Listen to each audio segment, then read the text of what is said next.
Sedang viral, pengasuh menganiaya seorang anak selebgram di Malang, Jawa Timur. Saya Yuliana Fanatolo bersama Anda akan ngobrol bersama dengan psikolog Daniar Dara, psikolog klinis yang akan membahas seperti apa sih kasus ini dan apa yang menyebabkan penganiayaan terhadap anak oleh seorang pengasuh itu masih terus berulang. Bahkan beberapa kasus belakangan ini menjadi kasus yang menjadi perhatian publik. Mbak Dara, Halo, selamat sore. halo, terima kasih sudah bergabung bersama kami di Liputan 6. Mbak Dara, langsung saja ini, bagaimana Mbak Dara melihat kasus pengasuh menganiaya anak? Mm-mm.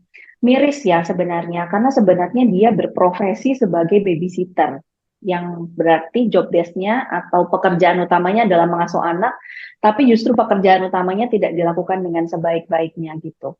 Apalagi kalau tadi sempat baca-baca di kronologi dan juga keterangan dari ibu korban itu sebenarnya beliau dikenal sebagai sosok yang sangat sopan gitu ya, sosok yang lemah lembut, sehingga mungkin orang tuanya juga tidak menduga bahwa pelaku bisa melakukan hal seperti ini kepada korban. Ini sebenarnya miris sekali dan harus kita jadi pengingat kita bersama bahwa mengasuh anak itu ya kita serahkan kepada babysitter, tapi kita juga tetap harus awasi sebagai orang tua secara lebih ya, tidak kita benar-benar serahkan kepada babysitter saja gitu. Oke, nah ini kan sebenarnya kalau dari kasus ini, em, kalau dari keterangan ibunya juga mengatakan bahwa memang ini diserahkan penuh gitu. Kira-kira kalau dari pandangannya Mbak Dara, bagaimana nih sebenarnya pengawasan orang tua terhadap pengasuh maupun terhadap anak gitu? Oke, jadi memang jadi orang tua ketika sudah memilih untuk menyerahkan anaknya kepada babysitter, justru sebenarnya pengawasannya jadi bertambah ya. Pengawasannya kepada anaknya juga tetap harus dilakukan sebagai kewajibannya sebagai ibu ataupun orang tua, ditambah dengan pengawasan sebagai atasan kepada bawahannya gitu ya, Hmm. kepada babysitternya untuk mengawasi bagaimana dia menjalankan tugas-tugasnya. Bagaimana sih sebenarnya secara teori mungkin tidak ada istilah babysitter gitu ya, tapi memang orang tua yang berkewajiban untuk mengasuh dan juga merawat anak-anaknya. Tapi di masa ini gitu ya, di situasi sekarang yang sudah berkembang, banyak sekali kegiatan-kegiatan orang tua yang tidak memungkinkan untuk mengawasi anak-anaknya secara penuh 24 jam. Sehingga dengan adanya teknologi atau jasa babysitter ini sebenarnya membantu orang tua untuk menambah membagi pekerjaan untuk mengawasi dan juga merawat anaknya ya, apalagi sesuai keterangan juga kan ibu ibu korban ini sedang bekerja keluar kota 2 hari gitu kan, sehingga mau tidak mau yang bisa mengawasi secara langsung adalah babysitternya. Sebenarnya ini tidak bisa dilihat bahwa ini hanya salah ibunya atau ini hanya salah babysitternya atau ini hanya salah anaknya. Sebenarnya begitu ya. Itu agak agak mungkin sulit untuk dijudge secara langsung gitu ya. Kira-kira salahnya di mana. Tapi yang jelas kegiatan-kegiatan yang menyakiti orang lain, kegiatan-kegiatan yang menyakiti diri sendiri, kegiatan-kegiatan yang merusak lingkungan itu sudah tidak bisa dibenarkan. Sehingga jelas menyakiti anak itu sudah termasuk salah, menyalahi pekerjaannya, menyalahi fitrah kita sebagai manusia, bagaimana kita seharusnya memperlakukan manusia yang lain, itu juga sudah salah. Gitu. Jadi apakah ibunya juga salah, apakah anaknya juga melakukan kesalahan, itu perlu pendalaman lebih lanjut dan apapun kesalahannya sebenarnya tidak ada yang setimpal yang bisa dibalas dengan kekerasan gitu. Jadi mungkin banyak spekulasi orang gitu ya. Ini karena mungkin ibunya juga tidak mengawasi dengan baik. Ini mungkin karena juga ibunya tidak memperlakukan babysitternya dengan baik. Mungkin ini juga anaknya tidak diajarkan sopan santun sehingga mungkin tidak bisa mendengarkan apa yang dikatakan oleh babysitternya. Apapun itu di luar sana sebenarnya yang namanya kekerasan itu adalah hal yang tidak boleh dilakukan. Gitu. Jadi sehingga itu yang harus sebenarnya disoroti, bukan malah kemana-mana ya, yang sudah tidak bukan wewenang kita sebagai masyarakat di luar pelaku dan juga korban yang justru kita melihat ke arah-arah yang tidak seharusnya kita lihat gitu. Jadi ke depannya orang tua harus seperti apa nih kepada pengasuh gitu. Karena kan seperti yang kasus ini orang tuanya bekerja otomatis mereka harus memberikan pengasuh em, apa ya otoritas penuh untuk menjaga anaknya gitu. Gimana caranya Kalau supaya menurut orang tua itu hmm, secure apa namanya memberikan kepercayaan gitu kepada pengasuh. kalau menurut saya sebenarnya lebih ke fact check pasti. Jadi riwayatnya seperti apa, kemudian mungkin lewat penyalur seperti apa, riwayat bekerja sebelumnya seperti apa, apakah yang membuat saat itu pindah dari pekerjaan yang sebelumnya untuk menuju ke pekerjaan yang lain gitu ya, riwayat-riwayat sebelumnya seperti apa. Terus kemudian sangat penting untuk melihat secara psikologis bagaimana orang itu sudah bisa mengelola emosinya dengan baik atau belum. Karena satu fakta yang mencengangkan yang tadi baru saya baca juga adalah ternyata si pelaku ini sedang ada masalah karena ada salah satu anggota keluarganya yang sakit. Dan ditambah dengan anaknya yang tidak mau mendengarkan arahannya dengan baik atau seperti apa, sehingga banyak sekali emosi yang sedang dia rasakan secara bersamaan dan emosi itu memuncak dan dia lampiaskan kepada si korban. Sebenarnya yang harus kita lihat secara psikologis adalah bagaimana sebenarnya orang itu mengendalikan atau mengelola emosinya dengan baik, khususnya emosi negatif.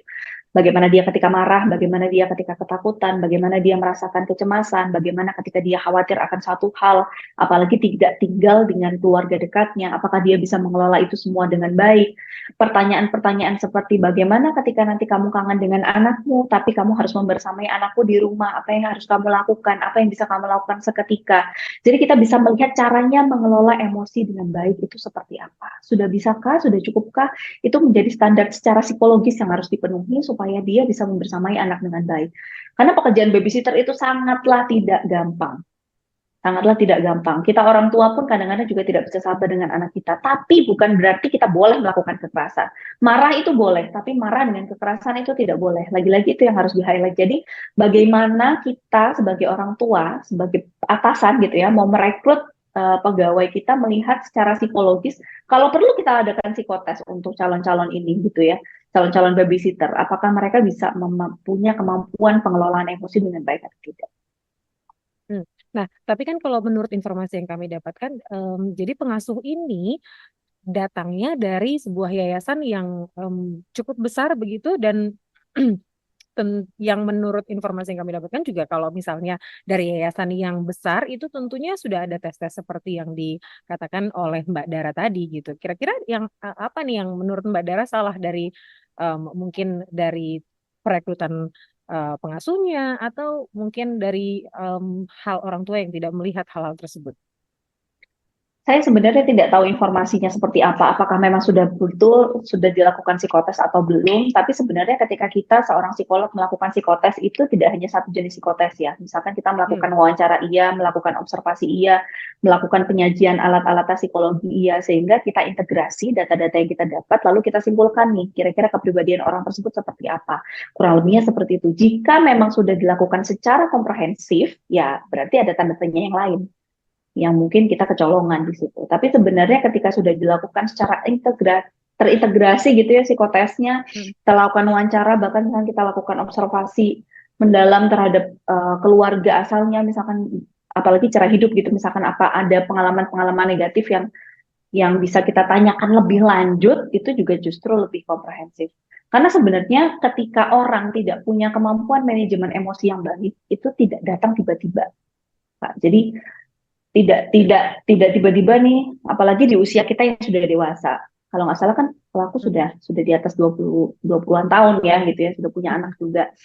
Jadi kemampuan emosi, mengelola emosi itu diajarkan dari anak-anak sampai dewasa.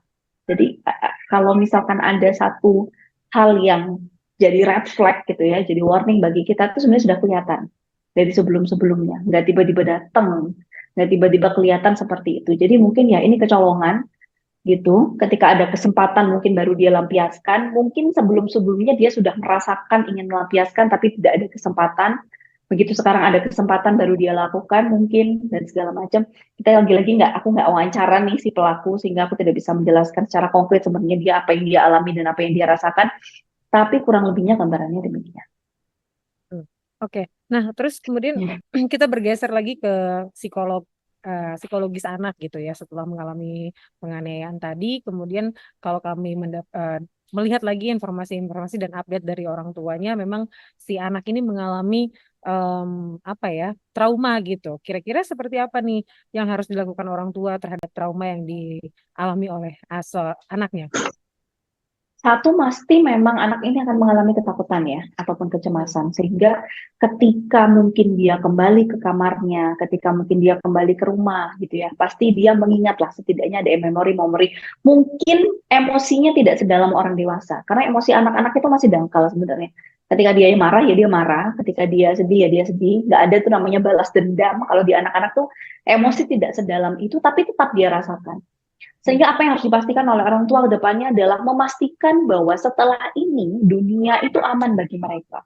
Karena anak-anak di sini ketika di awal-awal kehidupan mereka, mereka tugasnya adalah mengamati kira-kira dunia di sekitarku ini aman atau tidak untuk aku hidup.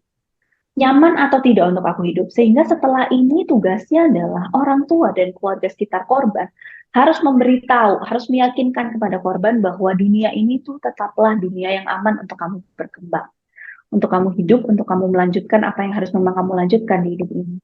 Sehingga anak-anak akan merasa secure dan merasa pede, merasa confident lagi untuk melanjutkan hidupnya. Kalau anak udah confident, performanya baik, tumbuh kembangnya baik, apalagi mungkin udah masuk ke usia prasekolah, setelah ini masuk ke usia sekolah. Ketika anak-anak merasa aman dengan dunianya, mereka bisa mengekspresikan itu dengan baik. Secara performa baik, secara tumbuh kembang itu baik. Jadi itu hal yang paling konkret dan paling utama yang harus dilakukan oleh orang tua dan juga keluarga sekitar, memastikan bahwa dunia di tempat korban ini tinggal masih menjadi dunia yang sangat aman dan juga nyaman. Oke, baik. Terima kasih Mbak Daniar Dara, psikolog klinis, sudah bersama kami di Lipatan 6. Terima kasih juga untuk keterangannya. Selamat melanjutkan aktivitas, Mbak. Terima kasih. Terima kasih, sampai jumpa. Terima kasih Anda sudah menyaksikan Sedang Viral. Saya Yolanda Fanata undur diri. Sampai jumpa. Salam SCTV.